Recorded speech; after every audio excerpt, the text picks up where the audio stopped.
road for a long time. I do the single act, and I do a one-man band single act thing, and I've done since late '70s, and that's probably what I was doing mostly during the early '80s. And I would go into a town, like I'd go into Columbia, Missouri, and play at the Holiday Inn there, and I'd just be by myself. I'm just saying, and I'd be there for a month, and then I'd go to Mississippi, whatever I get from the different agents, and play down there. And get an opportunity somewhere and go down there, and so so when you do that, I was hardly ever out of work. I mean, really, so between the fact that I was a hard worker and had some talent, I mean that kept me working. So these are things where an agent would set you up for like a little mini. Yeah, you go to Mississippi, and there'd be like then either there'd be a little circuit or something. The same agent would either have something else, or I would, while I was there, I'd talk to another agent, and they would put me somewhere to go from there. Or create some other opportunities. Sometimes it was good routing, and sometimes it wasn't. You ever had any real bad experiences? Oh my God, yes, certainly. You couldn't do a lot on the road without, right. Where you had to, be. I'd have to think about it, but I mean, there certainly were times when we didn't allocate enough time between cities. Right. And of course, when you're young, you can kind of reach back for that extra adrenaline and make it work. But as you get older, you couldn't do that as easily. Yeah. Being up on stage and it's just not clicking. And Just like no being up there with no sleep or something. Yeah. And every rock and roll person is, whether you're on the road crew or whether you're, maybe you're just working the sound and the lights, or maybe you're up on stage, but they've all been through that a million times where you got to be good on your feet even when you haven't any sleep. Yeah. I'm not one of those people. I mean, a lot of times though, when I was younger, I still made it work. Yeah. Gets harder and harder. Yeah. So you're still playing and performing? I'm quite a bit. I played last week. Why don't you talk? I played Wednesday, Thursday, Friday, Saturday last week. Really? So, yeah. Why don't you talk about some of your current projects you got going on? Well, I do some simple things, like I play for Riverscape people downtown, right over there, and I do that a couple times a month. Usually like on a Tuesday for lunch hour, and I'll go over there. And it used to be that they had it real laid back, but they've changed it to where now I just do a concert just like I would do anywhere else. It's just you? You got some? Yeah, just me. And I mean, sometimes my tribute bands. I produce I have an Eagles tribute band. I have a Fleetwood Mac tribute band. Mm-hmm. Yeah, I saw that. And so I still do those, and we'll play at Courthouse Square with the tribute bands, and we'll do certain rooms around, where we work something out, and we also do Fleetwood Dreams is the Fleetwood Mac show, and we do.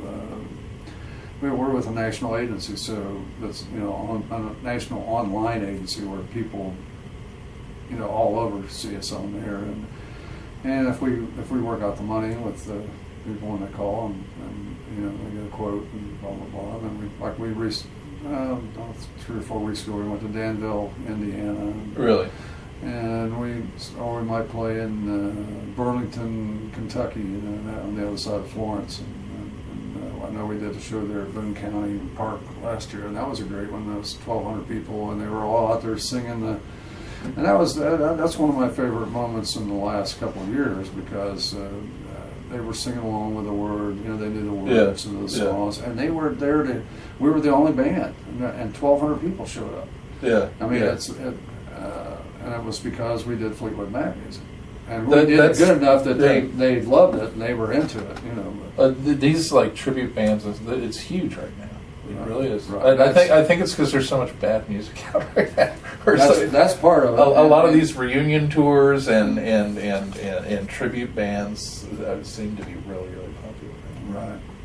Um, And The Eagles- and also, you know, who actually has enough money to go see the Eagles? Yeah. Or Fleetwood Mac. Yeah. You know, I mean, too, that's part of it too. I mean, Right, They, that's they true. might pay $10 That's or even $20 or $5, whichever the show would. I mean, sometimes we do shows not for free for us, but where the city hires us or the festival hires us. Yeah. We do a lot of that too. So How long have you been doing the Eagles tribute band? I'd say about 8 years. Okay. And When Glenn Frey died, did you my brother-in-law's in a band. He plays in the Elderly Brothers. And, Oh, okay. Yeah, that's a good and they band. started, and they See, did. We've worked with them over the years. Have you? Yeah. He probably won't remember me, but I remember one. I think he does. And I know that for a few months they were doing these Eagles tribute shows right after Glenn died. Oh, okay. They were really popular.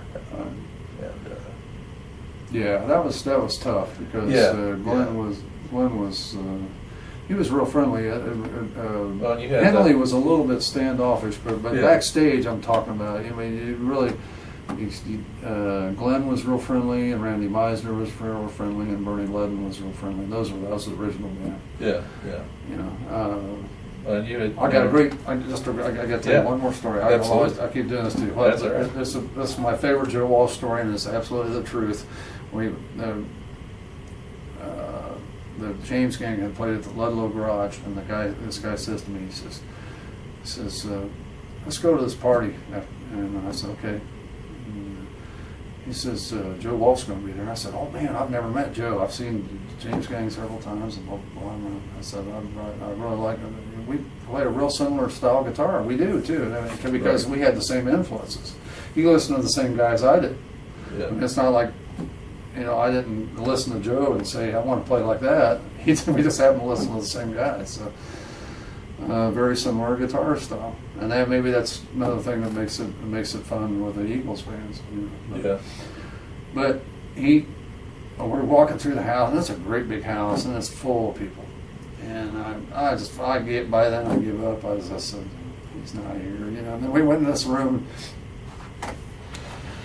He's over in this, Right. like, I mean, absolutely passed out, but it's him. I don't know if he's drunk or high or both, but he was there. Yeah. So I didn't get to meet him. 'Cause he was A lot of people asleep. get pictures with Yeah. It's like, look, it's Joe He Walsh. could be do that. He Yeah. said, look, I took this picture with Joe Walsh. Right. No, we didn't do that, but. It's like, so you met Joe Welsh? It's like, well, kind of. And but he's the perfect guy too for that story. I mean, Yeah. you know what I mean? Because it passed out. Yeah. Because they were always. If you ever read much on the Eagles, you know they were always trying to get him up to get to the studio and things like that. I mean, Right. I mean, That's funny. So you still when you have time, you go out and enjoy music, go out and see music. when I'm not playing, but I'm always Yeah. playing. I still play full time. Yeah. So while I can still do it, you know, you'd say because some people look at it as like, well, I don't want to hire that old man, but other people look at it like, I want that guy because he does a lot of different things. Right, You know, right. And because he's a good guitar player or he's a good singer or whatever the reason they hire me, they're still calling, and Yeah, as long as I yeah. can entertain a room full of people, I'll keep doing it. But You feel like you're still clicking on all cylinders, and the recordings say that I'm playing my best guitar of my career, and the vocal is still holding up. I can still do a whole lot of love from Led Zeppelin and nail it yeah. to where I wouldn't be ashamed for Led Zeppelin to hear it. So I mean, yeah, I'm also realistic. I know, just like every athlete, You know, because I use one thing. I always studied the management of the Reds and the Bengals, believe it or not. Yeah. Because trying to learn how to be a better manager. Yeah. Of the whole, the big picture thing. Right. And I know the time is coming where I won't be able to sing those songs, and my hands will slow down, and Yeah. those Yeah. things. And when it does, but So far, so good. far, Yeah. Yeah. I'm lucky. Yeah. Or blessed, or however you want to look at it. So. All right, putting on your spot. Putting you on the spot here. What was your best or favorite band you played in? My favorite band I played in? Yeah. You think some of your best work you're doing right now, maybe? Well, As a musician, perhaps. I do think both of those tribute bands are excellent bands. I Yeah. mean, and there is the talent level. I said recently at a Double Eagles rehearsal, I said, we did one of the songs, I think it was Seven Bridges Road or something, we're on, and all five of us are singing, and all five of us have been lead singers all our lives, so it should be good. And it is, and I said, sometimes I forget about the talent, that's in this room, right here, this Yeah. room right here, and it is pretty amazing sometimes, and that's good. That's good. Yeah. That's a good feeling, And the Fleetwood Dreams band is like that too. And I play with a kind of a punk rock band called the Outlets, and that's a lot of fun. I just have a real good time Yeah. with that. Yeah. Whether it's we're doing a cover of Let's Go by the Cars, or how we even do a Blink 182 song. Really? Yeah, we do some different stuff that I wouldn't ever picture myself doing. Right, Really, to be right. honest, but. Yeah, that's about the last thing I thought you'd say. Even in my single act, I do a Niall Horan song that This Town. Have you ever heard that? Uh-huh. Yeah. Yeah. I like that song. I mean, I can't help it. It's a newer song, Right, right, That doesn't matter to me. I mean, it only matters, whether I like it or not. And no, I don't like a lot of the newer music, and I've said that for 30 years, probably the last 30 years. But you're not just playing the same music Right. that you were playing. Some of it's the same. Yeah. And yeah. but like I do my own background tracks on my single act. Yeah. I play all the instruments and do all the vocals, and so when I do Ricky Don't Lose That Number, and because I've played that piano part and I've played that bass part and I've programmed the drums to where it feels good. Yeah, it still sounds good. Yeah. Yeah. And and then there's some things I've done strictly for money. Sure. Where, Pay the bills. Yeah. maybe the talent level wasn't too good, and but it was a paying gig, and I Right. thought, at one point I was working in 9 different acts, and it gets frustrating trying to keep all that together. Oh, sure. Because just to keep the schedule straight and to keep everybody happy from, I can't do that gig because I'm already booked at this gig. Yeah. And step on toes. Right. But it's mostly worked out pretty well. Yeah. And How many songs do you think you know? like I said, I know that in my single act I have 300 background tracks. Now think of it. Now that isn't going to Walmart and buying a background track. Right. That's 300 songs that I've put together in the studio. Yeah. And with one instrument at a time. And so you can imagine how many thousands of hours Yeah, are tied up in the studio, because you got to do a drum track first for your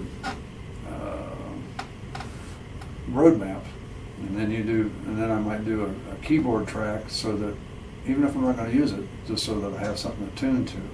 Yeah. And then I might do a bass track, and then I might go back and part of that I might put an acoustic guitar track on, or horn parts off the keyboard, or strings off the keyboard.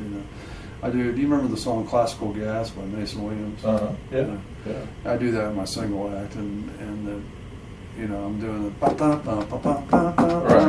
do the French horns, using sampled French horns on the keyboard. So I had to play it on the keyboard, and as a keyboard player, I'm okay. But I'm good enough because of my experience that I can do it once in the studio and get it right. Like I do "Light My Fire" from the Doors, and that I did that well enough once. I got it on track. I got it on the track. Now you never have to do it again. I probably couldn't do it again. But I do play. So I play the guitar live and sing it, and then of course the organ track's going. But then when it comes to the organ solo, I play that live. Okay. So I do things like that. Yeah. So it's fun. It keeps my chops up. And the single act I'll do like I said, Steely Dan songs because they had good guitar players, and it keeps my chops up doing that. And I'll do a George Benson tune, and I'll do a Ventures tune, and a lot of different guitar things, so that I can keep my chops up. It's important. Yeah. That's great. That's great.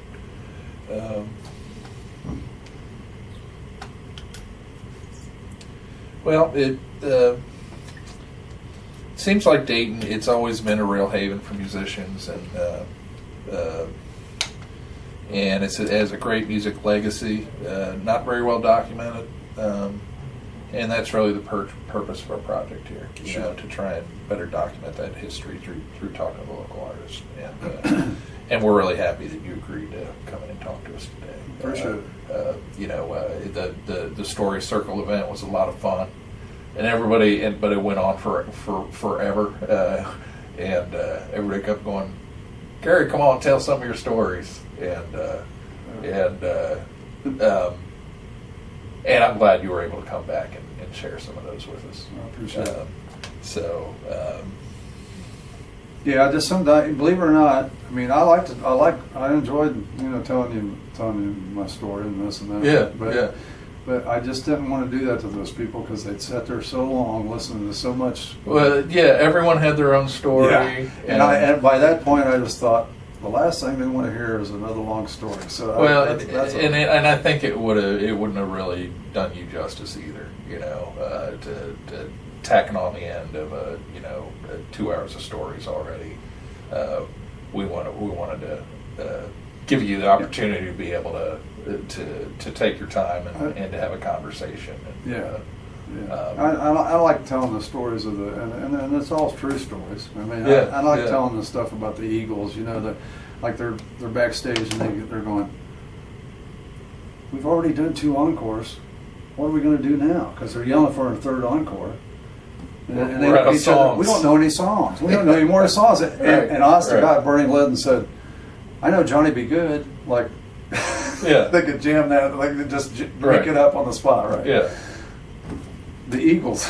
Yeah, it's hard to believe. I know, it's just crazy. And they're saying things like, they're backstage going, "Yeah, we got to quit doing this country bullshit, and we got to be more of a rock band." Yeah. Like the Doobie Brothers, they said that. They said that. Now, I got to remember, the Doobie Brothers were bigger than them at that point. Yeah. The Doobie Brothers were $10,000 a night already. Yeah. I know that for a fact because we were pricing all these bands. Buying and selling bands at that point. I think that was a real friction in their band about that, about being too country on this side or too rock on this side. And Bernie Leadon was, even though he played the solos on "Take It Easy" and "What You Wanted," but he was still a country guitar player. Yeah. And when they voted to add what's the other guitar player's name that they finally added on the third album, it was before Joe Walsh. I forget the guitar player's name. Yeah. But they voted to put him in, in the band, and just by coincidence, he knew that guy. He knew the guitar player because he had taken lessons from him down in Gainesville, Florida, of Small World type thing. And he knew what a great guitar player he was, and he felt very threatened by that. Yeah. He knew the guy was a great rock player. Yeah.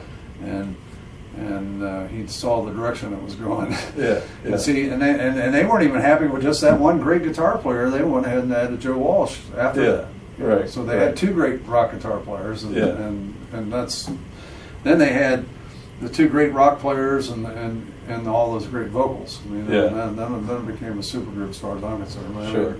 At that point, and it's the agent that we were working with out of Cincinnati was he came to see us with the Eagles, and he came up after the show and he says, "Man, your the sound system sounded great." He said, "The band sounded great. We were really proud of you guys." You know. And I said, "What do you think about the Eagles?" He goes, "Just another country rock band." Just another country rock That's band. exactly what he said. I said, "Now wait a minute." I argued with him. I said, "Now wait a minute. What about those vocals?" He goes, "Well, yeah, they did have really good vocals." Yeah. I said, yeah. "Well, what about those lyrics?" He goes, "Oh, yeah, they had pretty good songs." Yeah, yeah. I said, "Okay." I said, I'll give you this." I said, "The drummer's not much of a drummer," and he wasn't. Don Henley wasn't much of a drummer in the very beginning. Yeah. If you listen to the records, he's sloppy. You know, I mean, you listen Yeah. real close, and he was like that. And Bernie was a basic guitar player, very basic lead guitar player. And so that's what bothered him. He'd Right. heard better guitar players and stuff, Yeah. and drummers for a long time, so that's why he wasn't impressed.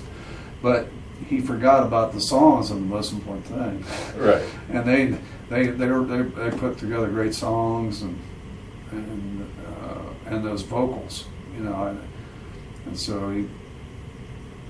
You know, but see what the Eagles did is that, to be honest about it, is that by the third album, and by the time they added another guitar player, well, they weren't doing anything but concerts and recording.